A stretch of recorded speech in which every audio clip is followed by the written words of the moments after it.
Ẹ kú dédé àsìkò yìí gbogbo ẹ̀yin ará. Salut bien-aimés dans le Seigneur. A kú ijọ́ mẹ́ta àsìkò ìgbà díẹ̀. Nous disons qu'il y a belle lurette qu'on ne s'est plus jamais retrouvé.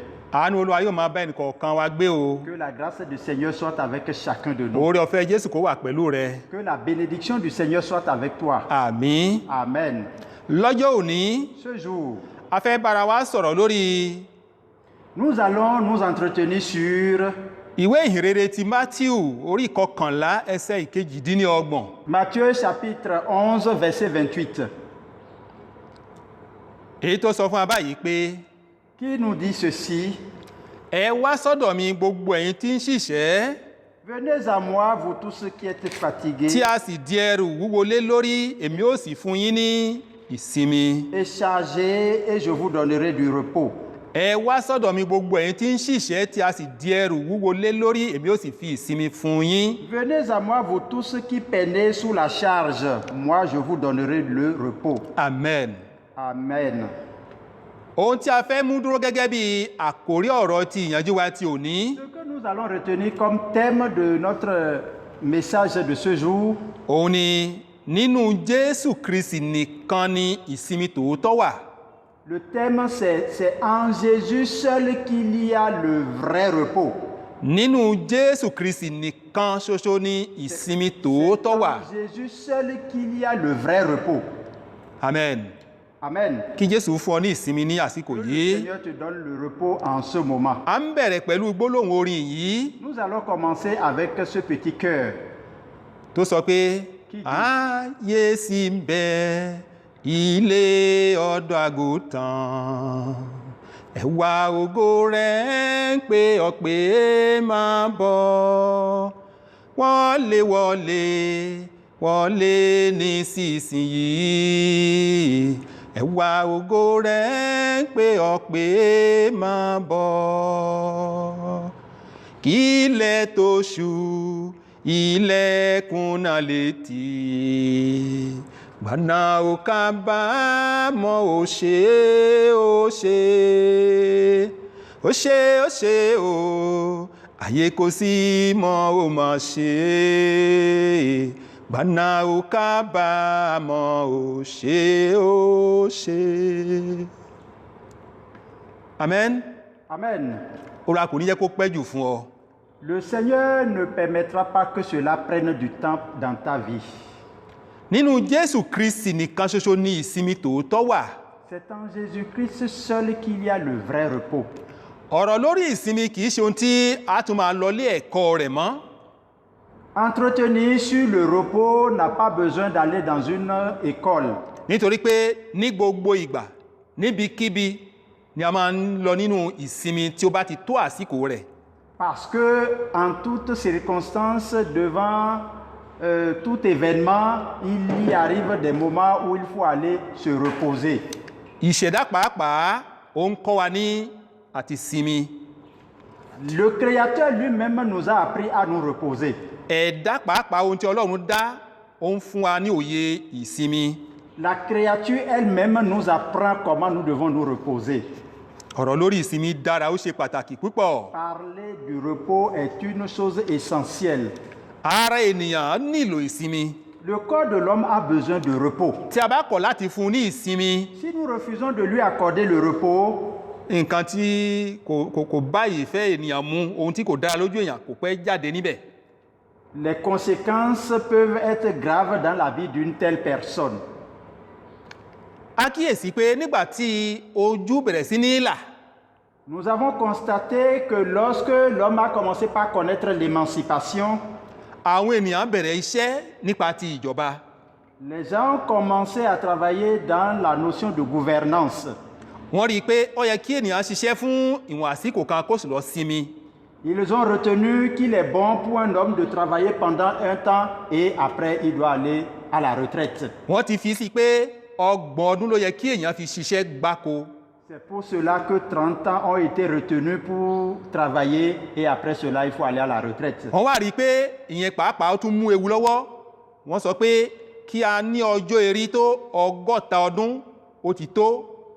Et là encore, parfois, on constate qu'après 30 ans, il y a des gens, quand ils ont commencé plus tôt, ils vont beaucoup plus tôt également à la retraite. Ils ont observé qu'il faut peut-être leur permettre d'aller jusqu'à 60 ans.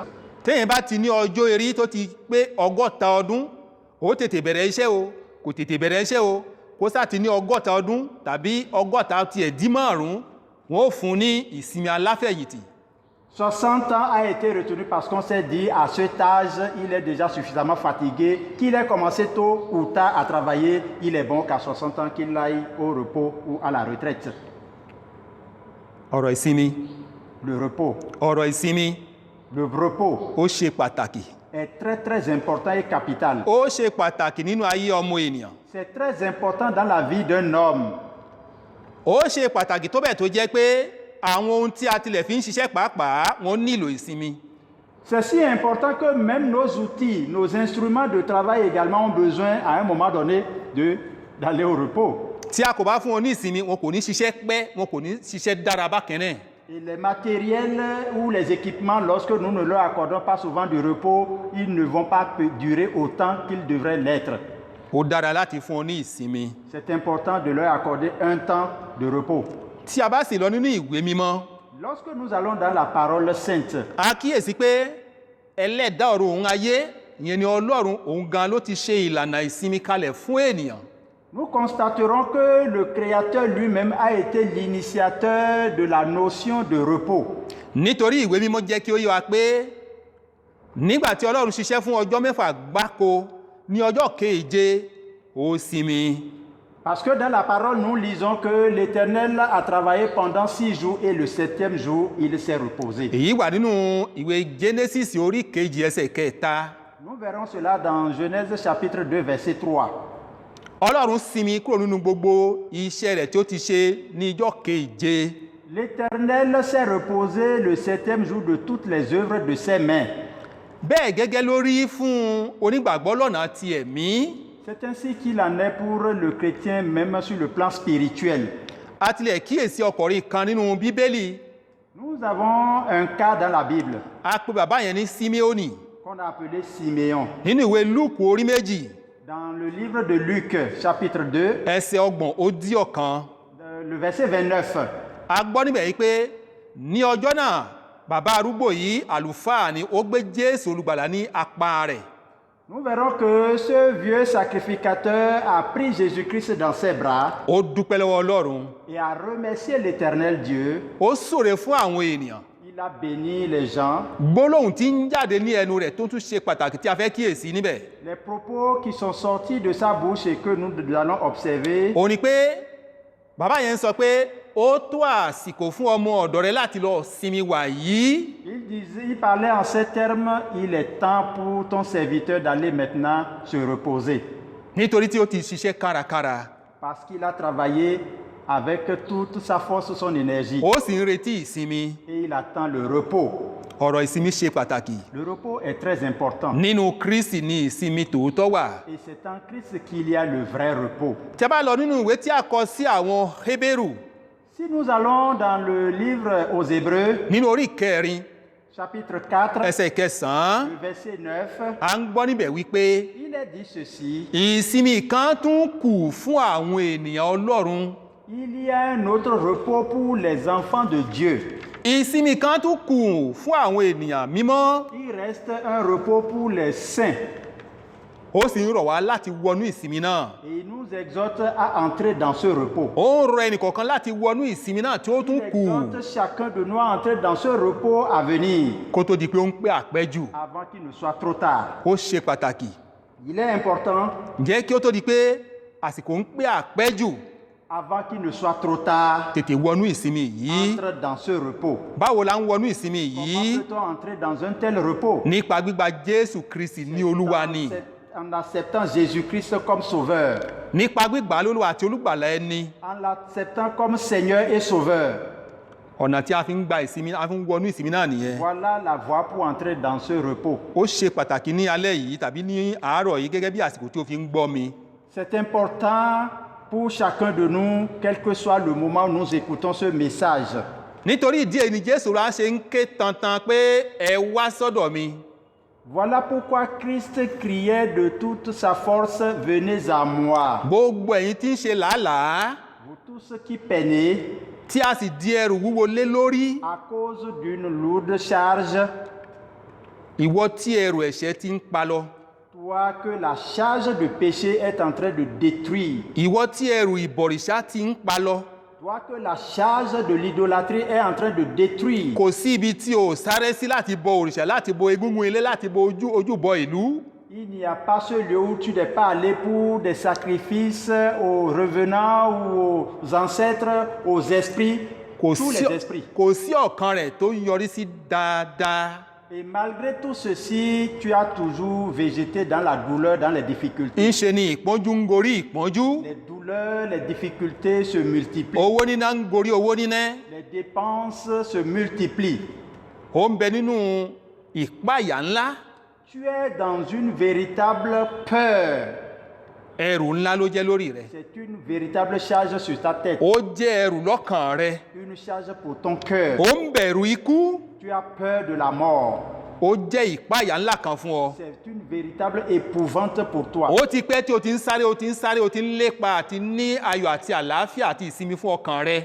Il y a longtemps que tu cours pour avoir la paix, la tranquillité pour ton cœur. Ṣùgbọ́n o ò tí ì rí ọ̀nà báwọ̀. Mais jamais tu n'as trouvé le chemin, l'issue.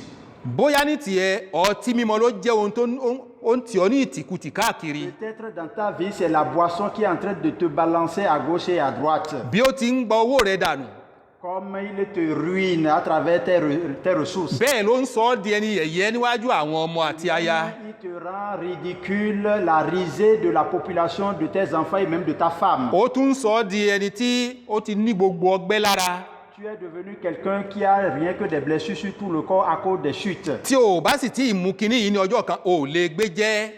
Alors que quand tu n'as même pas pris un petit verre chaque jour, tu ne peux être tranquille, tu es devenu dépendant. O wá di ẹrú rẹ̀ Tu pátápátá. es devenu dépendant, esclave de la boisson. Jésù ń pè ọ́, Christ t'appelle, Jésus t'appelle. wá gba ìsinmi kúrò nínú rẹ̀. Viens le chercher, viens prendre le repos de cette situation. Nípa gbígba Jésù Kristi lólúwa àti olùgbàlà rẹ̀. En acceptant Jésus-Christ comme ton Seigneur et Sauveur.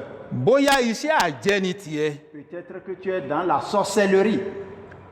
àwọn ọmọ ti kú tán mọ́ ọ lọ́wọ́. Peut-être tous tes enfants sont déjà passés dans le sacrifice du monde occulte. O ti bà iṣẹ́ jẹ́ mọ́ ọmọ tàbí ọkọ tàbí aya lọ́wọ́ nípa iṣẹ́ àjẹ́. Tes proches, tes enfants, ta femme et autres, tu as déjà ruiné, tu les as déjà ruinés matériellement. Wọ́n ti fipá mú ọ, o ti ṣe é dandandan, o fẹ́ o sì ṣe é ní tòótọ́. Et puisque c'est obligatoire dans votre monde occulte que tu répondes à leurs demandes, tu l'as déjà fait. O ń fẹ́ jáde, o sì lè ṣe é fún ara rẹ̀. Tu as envie d'en sortir, mais tu ne le peux de tes propres forces. Jésù ń pè ọ́, Jésus t'appelle. wá sọ́dọ̀ rẹ̀.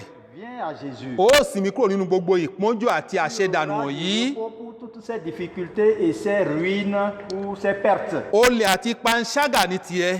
Peut-être c'est le vol et l'adultère qui est tes pratiques. Ní gbogbo ìgbà àfi kó máa gbé nǹkan oníǹkan káàkiri. À tout moment, tu ne dois pas voir les choses d'autrui traîner. Tu ń les ṣe prends. ló dá wàhálà sílẹ̀. Et là, tu crées des ennuis, des difficultés partout où tu passes. Ó ti jẹ́ ẹrù nínú ayé rẹ lórí ẹ̀mí rẹ. C'est une charge dans ta vie, dans ton cœur. Ẹnìkan ṣoṣo tó lè sọ ẹrù náà kúrò lórí rẹ kó sì fún ẹ ní òmìnira Jésù Kristi La ni. seule personne qui peut te décharger et te donner le repos, la liberté, c'est Jésus-Christ. Àfi Jésù nìkan ló lè sọ ẹrù náà kúrò lórí rẹ. Seul Jésus seul peut te décharger de cette lourde charge. Òun tí a kàn mọ́ àgbélébú Lui qui a été crucifié sur la croix. nítorí gbogbo àìṣedéédé rẹ wọ̀nyí tí a ti mẹ́nu bà. À cause de tes iniquités, de tes péchés dont nous venons de parler. Lóòótọ́ a kò kà wọ́n tán lẹ́sẹẹsẹ. Peut-être que nous n'avons pas tout cité. Ṣùgbọ́n o rí i pé ọ̀kan bẹ nínú ayé rẹ Mais tu te rends compte qu'il y en a au moins un qui se retrouve dans ta vie. tó jẹ́ wàhálà àti ìyọnu nínú ayé rẹ. Qui est une difficulté, une peine dans ta vie. O ò sì lè bọ́ lọ́wọ́ rẹ.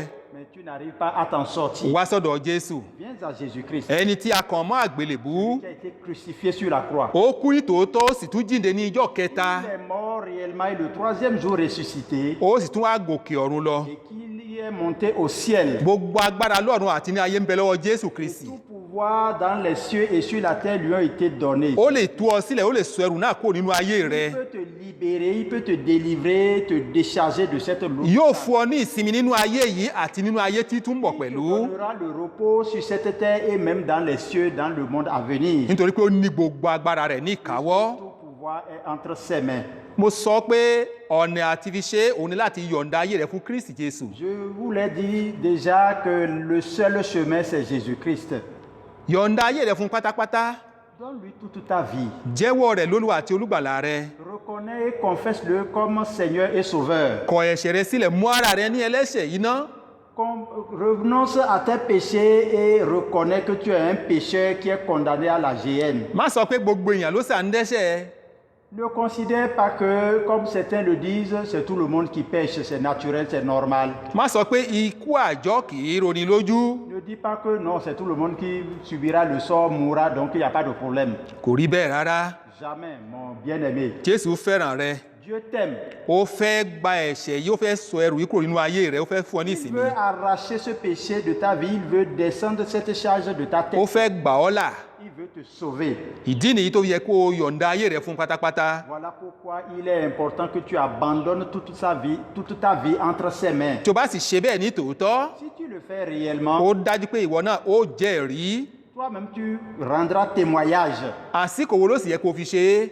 À quel moment faut-il le faire? kì í ṣe ní ọ̀la, Ce n'est pas demain, kì í ṣe ní ọdún tí ń bọ̀, ce n'est pas l'année à venir, òní yìí gan-an ni. c'est aujourd'hui même. lọ́wọ́lọ́wọ́ bí o ti ń gbọ́ ọ̀rọ̀ À yìí, l'instant même où tu écoutes ce ṣe message, àtúnṣe èyí tó yẹ. fais les réparations qu'il faut, nítorí pé ọ̀la lè pẹ́ jù. parce que demain peut être trop tard.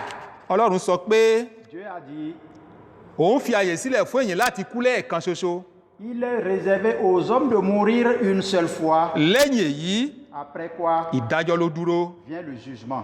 ìdájọ́ ló dúró. Vient le jugement. ẹni tó sì fara gbá ìdájọ́ Ọlọ́run, ọ̀run àpáàdì ló fi ń lọ. Celui qui affronte le jugement de Dieu est destiné à la géhenne. kí ilẹ̀kùn yìí tó tì, ilẹ̀kùn àánú Ọlọ́run kó tó tì, tètè wá gba Avant que ìsinmi cette rẹ. porte ne soit fermée, la porte de la miséricorde de Dieu vient alors chercher ton repos. Gba Jésù Kristi sínú ayé rẹ. Accepte Jésus-Christ dans ta vie. kọ̀ ọ̀nà ẹ̀ṣẹ̀ rẹ sílẹ̀.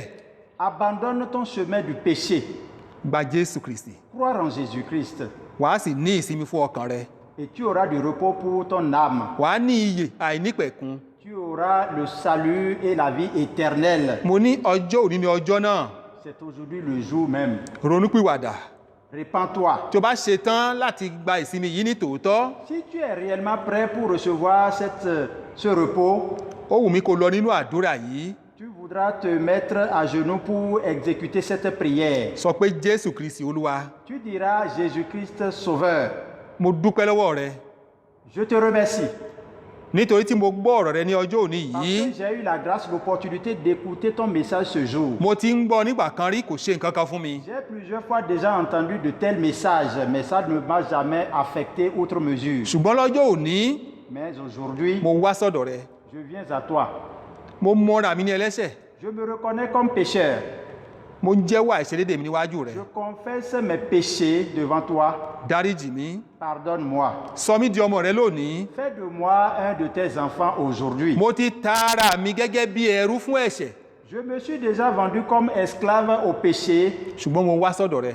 mais je viens à toi. gbà mí, Sauve-moi. gbà mí là, Sauve-moi. dáríjì mi. Pardonne-moi. fún mi ní agbára láti máa rìn gẹ́gẹ́ bí ìfẹ́ rẹ.